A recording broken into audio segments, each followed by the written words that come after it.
हाय, हम डॉक्टर दुर्गानंद ठाकुर, मोमोलता संस्कृत विद्यापीठ लोना मधुबनीक उपशास्त्री द्वितीय वर्षक मातृभाषा मैथिलीक छात्र लोकनिके मैथिली गद्यपद्य संग्रहसँ रामकृष्ण झा किशुन रचित प्रतिवादक स्वर कविताक सारांश वा भाव कोना लिखल जाय ताहि विषय में समझाबऽ जा रहल छी। प्रश्न एहि प्रकार से पूछल जा सकैत अछि। प्रतिवादक स्वर शीर्षक कविताक भाव स्पष्ट करू, अथवा प्रतिवादक स्वर शीर्षक कविताक सारांश लिखू, जकरा एहि प्रकार से लिखल जा सकैत अछि। प्रस्तुत कविता रामकृष्ण झा किशुन द्वारा रचल गेल अछि। प्रतिवादक अर्थ होइत अछि विरोध प्रदर्शित करब।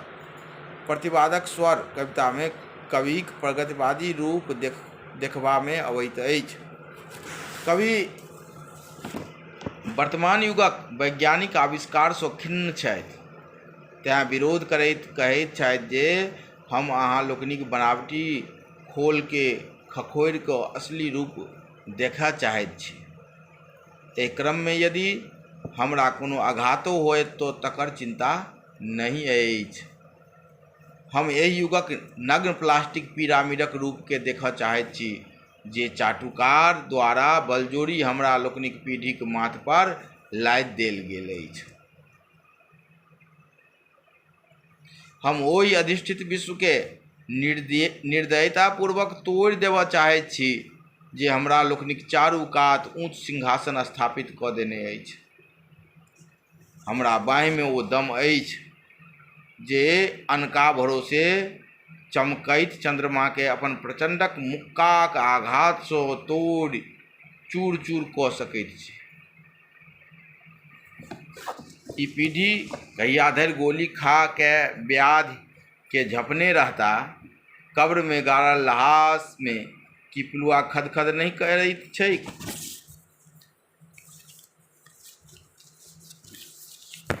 कवि कहैत छथि जे आब हमर युग अकच्छ भऽ गेल अछि।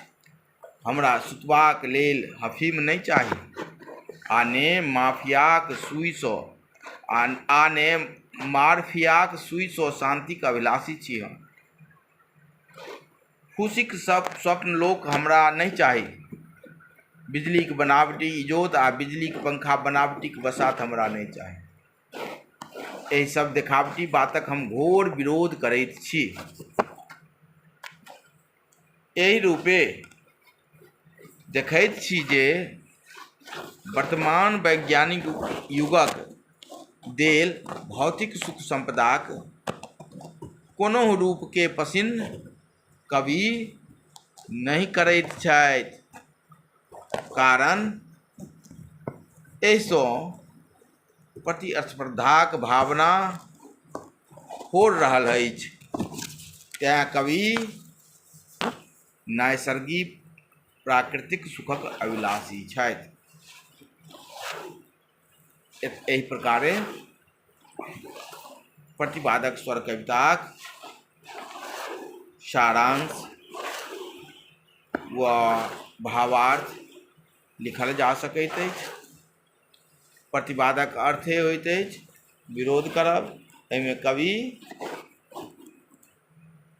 आजुक वैज्ञानिक युग में जे प्राकृतिक वातावरण छल ताहि में ह्रास आबि गेल अछि, ताहि पर चर्चा केलनि अछि।